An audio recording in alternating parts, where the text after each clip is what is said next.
Amigos, queridos irmãos, que a paz de Jesus esteja com todos nós, nesta manhã sublime, em que nossos pensamentos se unem nesse instante para agradecer a Jesus por tudo o que Ele tem nos dado, especialmente por esses momentos fecundos do Evangelho em nossa vida.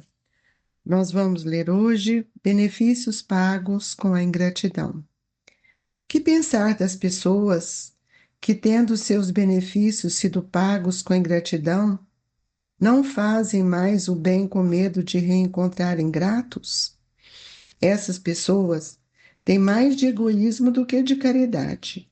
Por que não fazer o bem senão para dele receber sinais de reconhecimento? É não fazê-lo com desinteresse. E o benefício desinteressado é o único agradável a Deus. Também são orgulhosos porque se comprazem na humildade do benefício que vem depositar reconhecimento aos seus pés. Aquele que procura na terra a recompensa do bem que faz, não a receberá no céu. Mas Deus terá em conta aquele que não a procura na terra. É preciso sempre ajudar os fracos, mesmo sabendo de antemão que aqueles a quem se faz o bem não estarão contentes. Sabei que, se aquele a quem prestais serviço esquece o benefício, Deus vô-lo terá mais em conta do que se estivesses já recompensados pelo reconhecimento do beneficiado. Deus permite que sejais pago, por vezes com a ingratidão, para experimentar a vossa perseverança em fazer o bem. E sabeis, aliás, se esse benefício esquecido no momento não dará mais tarde bons frutos. Estais certos, ao contrário, de que é uma semente que germinará com o tempo. Infelizmente, não verdes sempre senão o presente. Trabalhais para vós, e não tendo em vista os outros. Os benefícios acabam por abrandar os corações mais endurecidos. Eles podem ser menosprezados neste mundo, mas quando o espírito se desembaraçar de seu envoltório carnal, lembrar-se-á, e essa lembrança será seu castigo.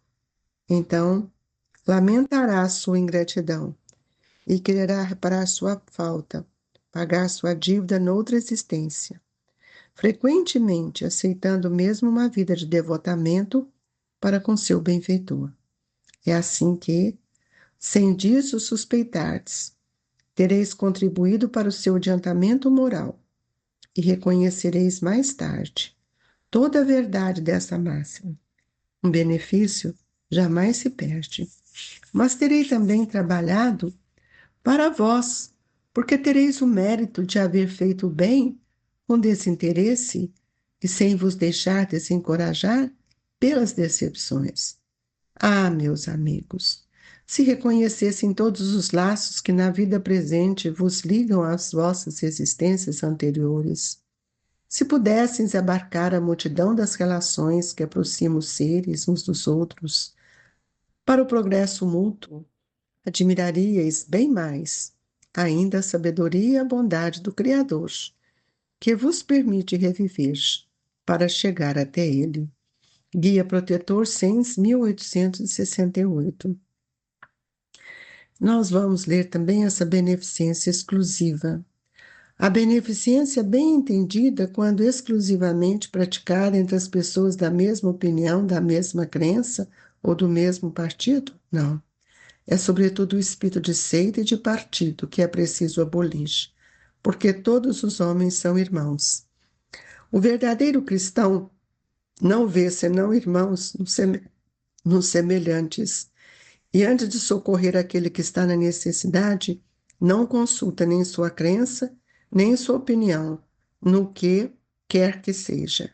Seguiria ele o preceito de Jesus Cristo, que diz para amar mesmo os inimigos, se repelisse o infeliz, por ter uma outra fé, que não é a sua, que o socorra, pois sem lhe pedir nenhuma conta de sua consciência, porque se é um inimigo da religião, é o meio de fazer com que ame, repelindo-o, faria que ele a odiasse. Amados Jesus, quanto temos a aprender, Senhor, nessa jornada, a quem esta luz divina temos que agradecer, que é o seu Evangelho. Mestre, dai-nos o entendimento de todas as relações que nos envolvem, para que possamos compreender quanto nós precisamos sentir a necessidade de amar, de sentir o verdadeiro sentido da vida.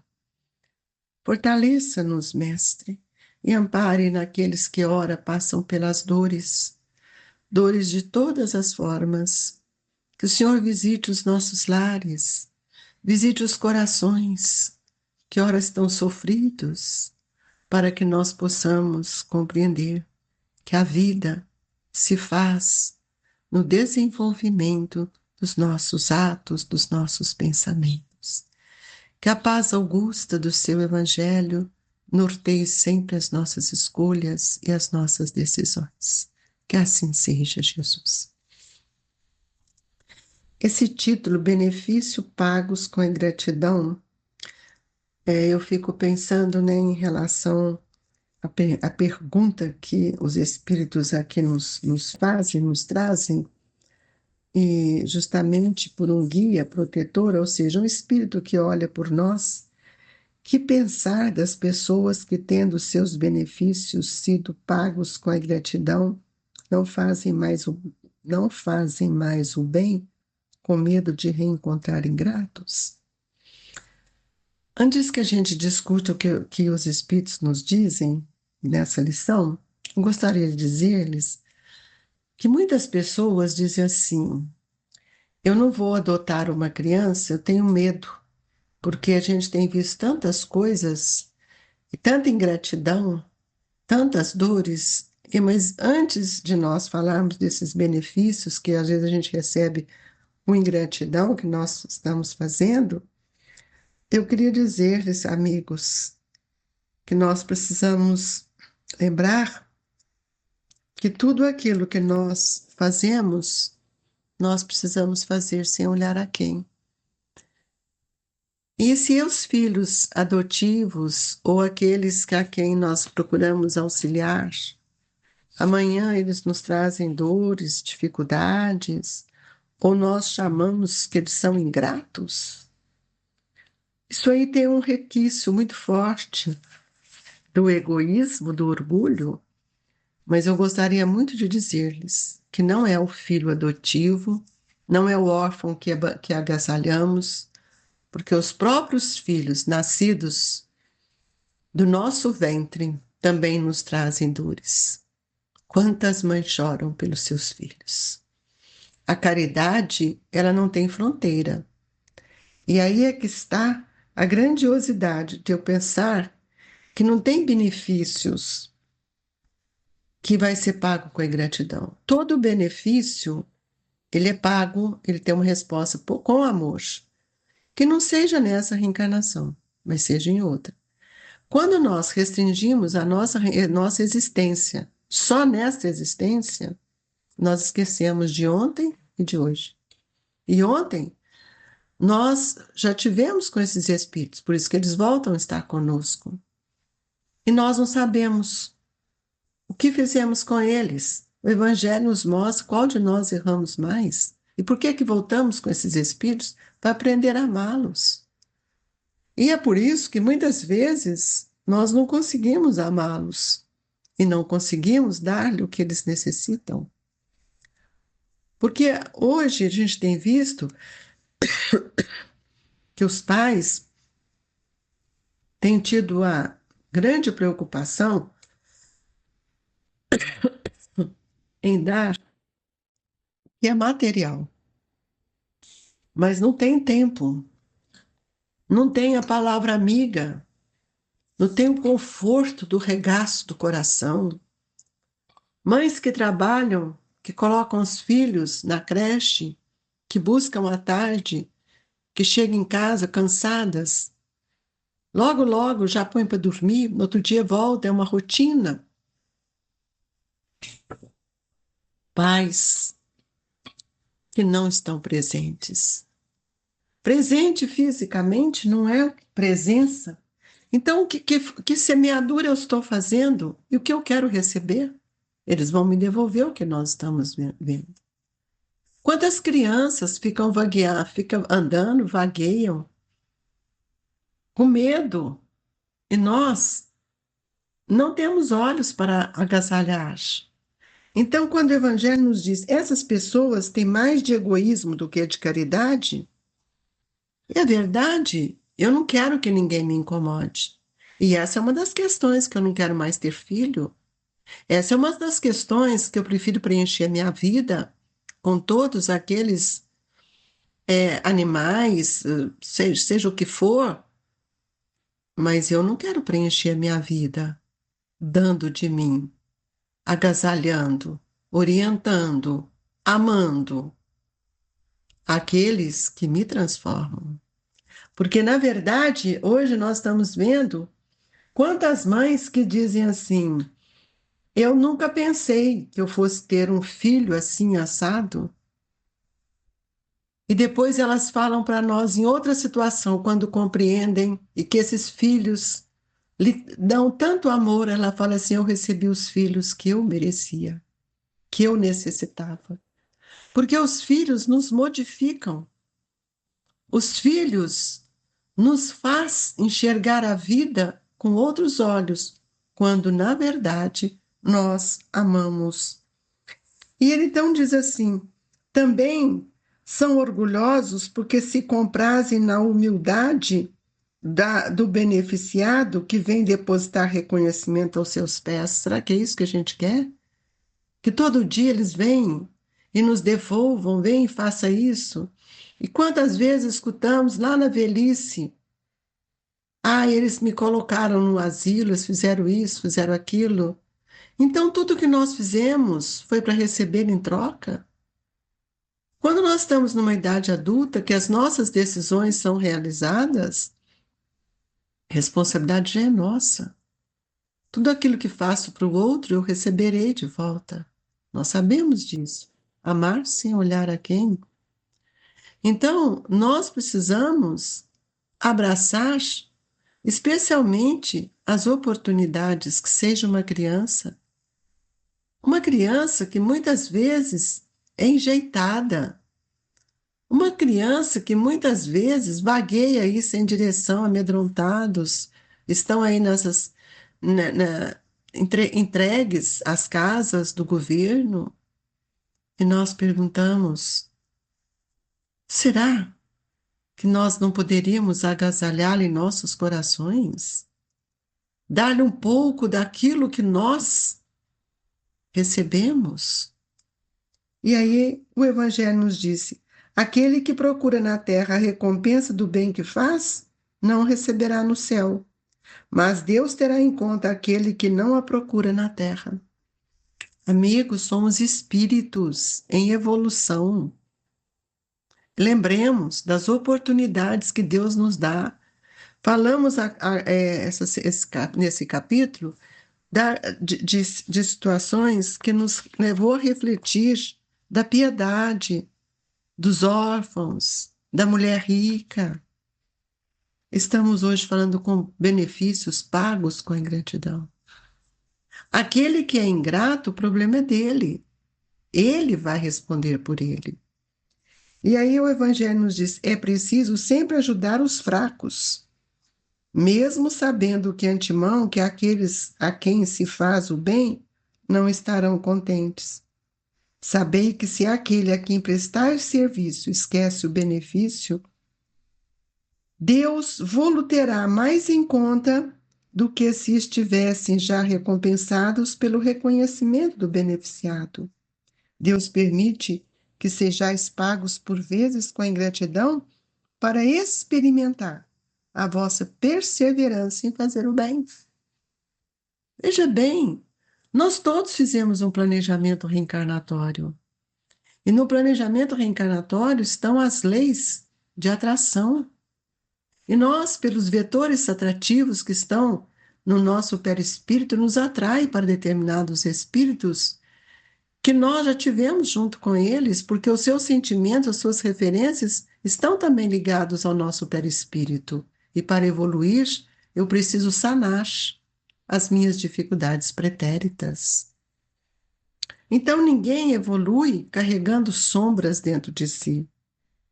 E é preciso saber que, ao contrário, né, de tudo isso, de que é uma semente que germinará com o tempo.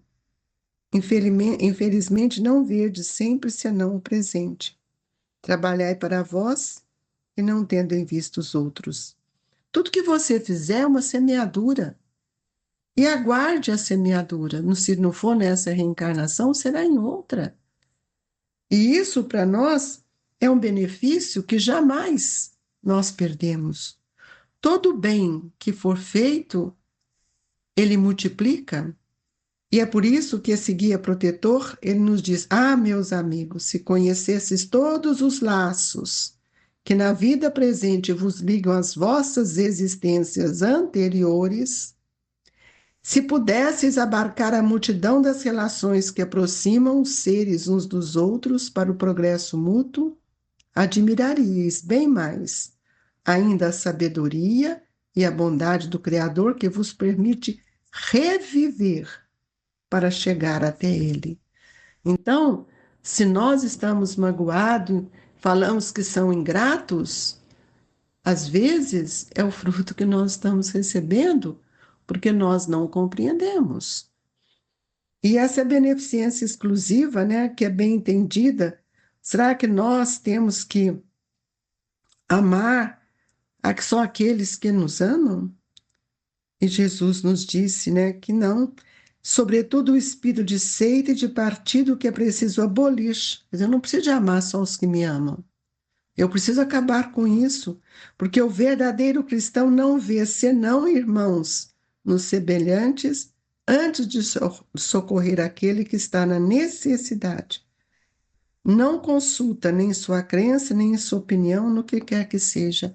Mas, infelizmente, nós não olhamos desse jeito. Infelizmente, nós só amamos de acordo com as nossas conveniências, até mesmo dentro do lar. Quantas famílias têm preferências?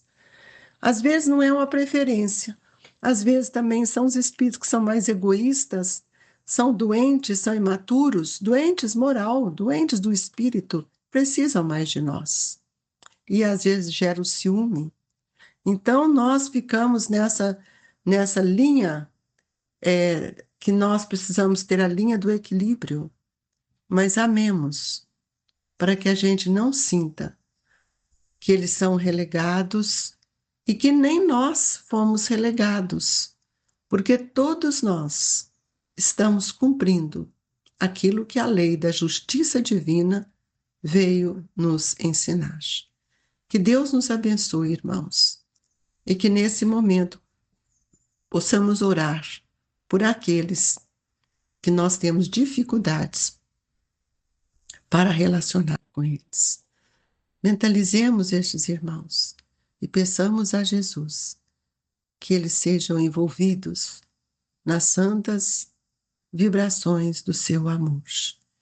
E nesta hora do passe, que tenhamos força, coragem, sermos amparados por estes amigos, mas que possamos também pedir a estes mesmos irmãos, amigos queridos, que envolva estes nossos irmãos que nos trazem lágrimas, mas não as lágrimas da vaidade ou do orgulho, mas as lágrimas do esforço.